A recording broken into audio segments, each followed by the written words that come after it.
Looks more like a UFO to me than a pie, like a sweating UFO or a crying UFO.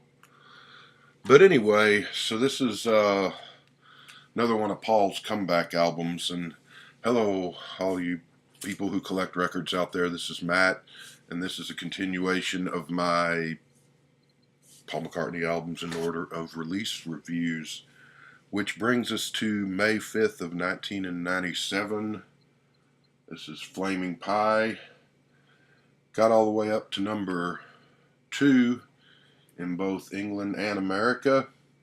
Held off the top spot by the Spice Girls of all people in England, I'm told. So, yeah, this is, we'll just start with my copy on vinyl, which is still sealed. I've had this for a few years and I haven't opened it yet. Not sure if I ever will. Has the hype sticker on there. Flaming Pie, of course, is a reference to John Lennon's man on a flaming pie told us to be the Beatles. There's the pie or the UFO or the New Age toaster, whatever you want to make of that thing. This is sort of the beginning of Paul covers with him not very being kind of obscured or blurred in his photo covers there, or not being on the cover at all. And so, yeah, sad album in a way, because this was Linda's last participation in a Paul album. She passed away the next year, unfortunately. But you've got Linda on it. You've also got quite an array of talent here. You got Jeff Lynne, George Martin helping out. Ringo's on board for a few songs. You've got Steve Miller on here for a couple of songs.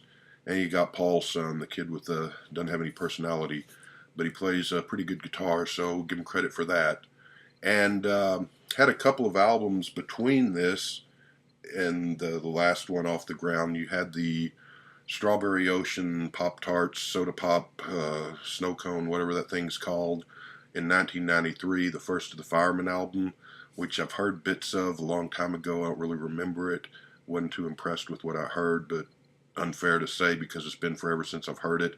Don't have those. Those are pricey, really pricey on vinyl, and even on CD, I think they're out of print and go for in the $30 to $50 range. So I'm hoping that someday, with him doing all these colored vinyl re-releases and so forth, that he'll put those first two Fireman albums out. And also this year, 1997, he released Standing Stone, which, if I'm not mistaken, was the first of his 4 or 5 classical music albums that he's done. I have one of those, and we'll get to that down the road, but I don't have any of the others. And that's another one I wish he would put out on the re-release thing, just so I could get a copy of them to have them. Not sure how much I'd listen to them, but it'd be fun to have. So, yeah, got to number 2. Partly the Beatles were really popular. Again, they always been popular, but they go through those resurgence of popularity every few years, it seems. And of course, a couple of years later, we'd had the anthology project with the Beatles, and that helped. And it also inspired Paul to in the making of this album. And so this one has been one that a lot of people rate as one of their favorite Paul McCartney solo albums, some of them even as their favorite, rated as a comeback by him. I wouldn't say so much a comeback, because the 2 albums after a kind of not very good 80s, the last 2 albums before this, Flowers in the Dirt and Off the Ground, I think are really good albums, even though they just did fair commercially. This one did a little better commercially, but it's still not huge commercially in the way that, say, a Band on the Run or Venus and Mars or something like that, Wings of Speed of Sound 20 years later had done, because music had changed, unfortunately, and people didn't like good music anymore in the 90s, apparently. Anyway, I like this album. I don't rate it as highly as probably a lot of people do, but it is a good album with quite a few good songs. There's other albums from his later day, kind of post 80s period, or post-mid-80s period that I probably prefer to this one. But I do like it, and so we'll get on to the track listing. Side 1 opens with a song called The Song We Were Singing, which is, I think it's Paul singing about him and John back in the old days when they were kids, or I kind of get a feeling of a 1967 Beatle time period, but probably they're singing more about when they were kids, hanging around each other's house and writing songs and just hanging out. And even during the Beatle days, when tough times came along, they always had the music to fall back on and the friendship. Pretty good song. Um, it's a good song. I give it a 7. The World Tonight, second song on side 1. Sitting in a circle and everyone wanted to know, have your attention. First thing I thought of was the Maharishi, but then I thought, well, that's a perfect example of what the Beatles, through their whole career, that everybody wanted a piece of them. And I love the line, I go back so far, I'm in front of me. It's a good line. Most of the lyrics on this, there's not, there's a couple of sort of silly lyrics, but again, like the last 2 or 3 albums, that stuff's kept to a minimum for the most part, so that's a good thing. But The World Tonight, good solid song. I give it an 8. Third song on side 1 is called If You Wanna, which is one of the songs that Steve Miller's involved in. Some good guitar bits from Steve Miller. Pretty good song. Goes on too long. It could have cut off a minute or so of it. But it's a solid, if not totally spectacular, but a pretty good song. I give it a 7. Some Days is the fourth song on side 1. This is sort of thinking back to the good old days. I don't know whether he's thinking about Linda, because, she died in 98 the following year, so I don't know how much they knew that she was sick at this point. And some of these songs, even though the album came out in 1997, some of these songs I think were recorded in 95 or maybe even earlier in some cases. I know in one case, one of the songs dates back way back. We'll get to that. But so I don't know if he's thinking about Linda, but it's sort of just a nice song about how, concentrating on the things in life that really matter, your family and your friends, basically, and the good memories. And so George Martin came in and helped orchestrate this song. It's a nice touch. Song has a nice sort of a storybook feel to it, musically and lyrically at times. Pretty good song. I'm going to give it a 7. Young Boy, this is got some great guitar bits in it. It's a catchy song, not a great song, but it's pretty solid. Also, I give it a 7.5. I like the ending of the song. It's pretty cool. The good song.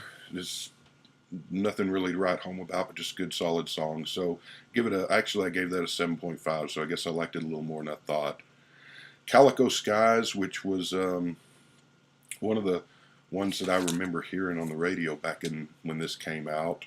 It was a single. I should have looked. I don't remember if it was or not, but just a sort of a gentle love song. I don't know if he's almost like he's singing a lullaby to a baby. Maybe he's singing to Linda or about Linda. It's my least favorite song on the album. It's kind of boring. I'm going to give it a 4. It's not terrible, but it's certainly nothing great. Flaming Pie, the title track, great. Love the piano in it. Has a bit of a Lady Madonna piano feel sound to it. Catchy song. Good song. I'm going to give it an 8. Heaven on a Sunday. This is where Calico Skies wanted to be a nice little love song ballad. Heaven on a Sunday is a really good ballad. Kind of sounds like it could have been an outtake from Band on the Run album. It's not. It was written later, but it kind of has that old 74 Band on the Run type, 73, 74 sound, Paul McCartney. To me, his kid plays, the boy plays guitar on it, does a good job. Toward the end of the song, you get a little bit of synthesizer coming in, has sort of a London Town album sound, not so much the title track, but just the whole album with the synthesizers on that. Really good ballad, really good song. I like it. It's laid back and it's relaxing. Got a good guitar bit in it. Give that a 9 for Heaven on a Sunday. Now things get a little bit better here. Well, 9's not bad at all, but the next song on there, and I don't have this broken down by side 1 and 2 actually, because since my copy of this is sealed, I have the CD, so I just numbered the tracks. Anyway, the next song up, Used to Be Bad, is a good, really great blues-rooted rocker with Steve Miller and Paul just trading lines back and forth. The song's not much lyric-wise or even really music-wise. It's just sort of a blues-based, having fun, kicking back and rocking out type song. Got some great guitar solo bits by Steve Miller in here. Paul and Steve trading back on the vocal lines really complement each other on their voices, I think. Really, really love this song, and even though it's just not the greatest thing in the world, it's just a heck of a lot of fun and a cool little song. I'm going to give it a 10, actually. The next song, Souvenir, sort of a soulful sounding song. Also kind of reminds me, in spirit at least, of Let Me Roll It, kind of another kickback to the Band on the Run days.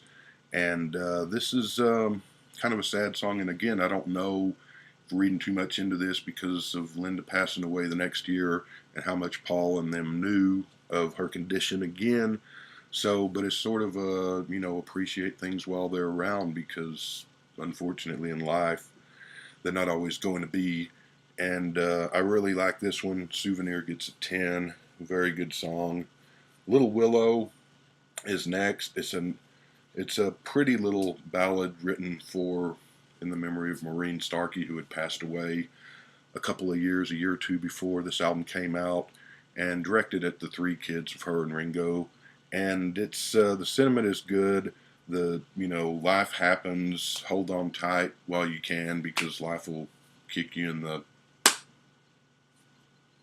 face, and it's terrible. But remember the good times and just hold on, and that there are good things that do endure. Music-wise, song-wise, love the sentiment. Don't really care for the song very much. It's nice, but it's not any great shakes. I'm just going to give that a 5. We continue on with turn the page. Really Love Me, which is just a funky groover of a song by Paul. Got a good deep bass song, just sort of a hot and heavy, hot and horny funk song. Love the ooh ooh ooh ooh part. Love the guitar bits throughout it. Paul and Ringo wrote this. I'm not sure. I mean, the lyrics are, again, no masterpiece here, but it's just a cool, fun song. So I'm not sure how much, if they sat down and wrote it together or how that happened. But it's a cool song, and it's another 10 for me on Really Love You. Beautiful Night comes up next. It's this dreamy, lush ballad. I'm not so sure about if you get a medal from a local neighborhood, so you got one silly line in there. But the song's so good that you can overlook that, because it's just a really, just sort of a Disney movie type song. And then it kicks into that great upbeat ending with the trumpets and the guitars going and Ringo taking the lead vocal. Could have been on a Beatles album, this one, I think. And Beautiful Night is just a great one and a beautiful song. It gets a 10. And then we end things with Great Day, which is a song that sounds like something off of Wildlife, and with good reason, because it was written back around 71 or so when Wildlife came out and never recorded, and it's just a song that Paul happened to remember, 25 or whatever years later, and so he had never recorded it, so he finally records it here. Just a nice, not Penny Lane lyrics or anything again, but good message, good upbeat ending to the album, nice song, and kind of has that early 70s sound to it, which is kind of surprising to hear in 1997, but he does it well and pulls it off really, really nicely. And so Great Day gets an 8. So Flaming Pie, really good, really solid album. For some reason, it's not one that I listen to very often. There's other McCartney albums that I listen to a lot more than this, but when I do, I generally enjoy it. I'm going to give it a 7.5 in the overall. It's good. It's almost great, but he's done better. And but I'll just leave it at that. It's a really good album, and a lot of people like it probably more than I do because I know a lot of people rate this really highly.